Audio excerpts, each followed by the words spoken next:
Now, this Saturday, apparently, it is International Record Store Day, which is an initiative designed to promote sales of vinyl records. Well, it seems to have worked. After being consigned to the history books, sales of vinyl have soared, and that's boosted demand for record players as well. And it's something our next guest knows a lot about. Gilad Tiefenbrun is managing director of Lin. Yeah, the company is one of the world's most respected manufacturers of turntables, and Lin was founded by Gilad's father, Ivor, back in 1973. Now, while the company still sells its original turntable and new home music systems, it also makes revenues from the sale of digital downloads from its recorded music division, and it's recently added a line of digital streaming players. Well, Gilad is with us in the studio. A very warm welcome to Business Live. Thank you. There is so much to your business. I think people generally think of the turntable, don't they? Because that's really what you were about and what many sort of associate you with, isn't it? That's right. My father invented the Lin Sondek LP12 turntable back in 1973. He was a mechanical engineer with a passion for music. And at the time, people were designing turntables just to be kind of impact resistant so they wouldn't skip on the record.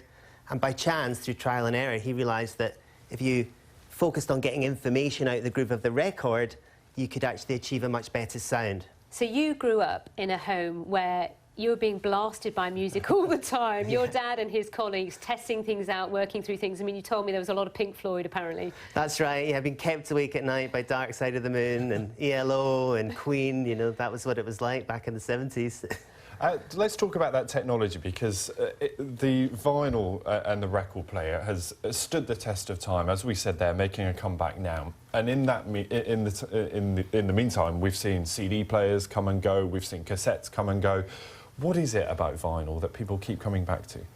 Well, firstly, there's something magical about the tactile experience of taking that record out of its sleeve, and you have to take really good care of it, putting it down on the platter and putting the tone arm down. There's something interactive that makes you really connect with the music, that also encourages you to listen to the full side of an album or a full album, which is so different to the flipping mentality that there is today.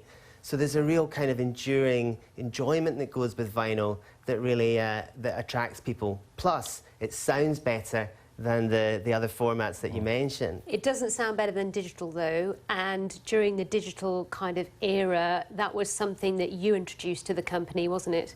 Well, that's right. Modern digital recordings are best experienced just played directly through a digital streamer like our range of Lin DS players. But for many people, especially a young generation, they'll only have experienced MP3, probably through portable players. So vinyl for them is a big jump up in quality, probably the best quality they'll have experienced.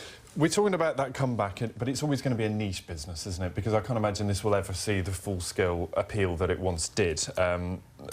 But it's an important niche and one that will keep making money for you. But digital and streaming services and all that sort of thing are now the majority of your business. That's How right. would you balance the two sort of conflicting demands, if you will? Well, my father had the foresight to design his turntable to be completely modular and upgradable, which means a lot of our turntable sales are upgrades to our large existing customer base out there. So if you bought the LP12 back in '73, you could fully upgrade it step by step to 2016 specification. We take a similar approach on the digital side, but now, of course, it's all software upgrades. So if new formats come out or if better ways to experience music come along, then we make sure all of our customers can experience from those improvements in sound quality. So what is the next step? Where do we go next? Well, I think people want to listen to whatever they want, wherever they are. And I think what we're seeing then is higher quality digital coming along through streaming services like Tidal, and they integrate then into a system like Lin and allow you to access these huge libraries in the cloud. And not necessarily at MP3 quality. There's now higher quality music becoming available for everyone. It's fascinating. It is. We could talk much more. Time's against us, I'm afraid. But it's been really nice to talk to you. Gilad, Best thanks of for luck with coming it. in. Thank you very Appreciate much. it. Nice to see you.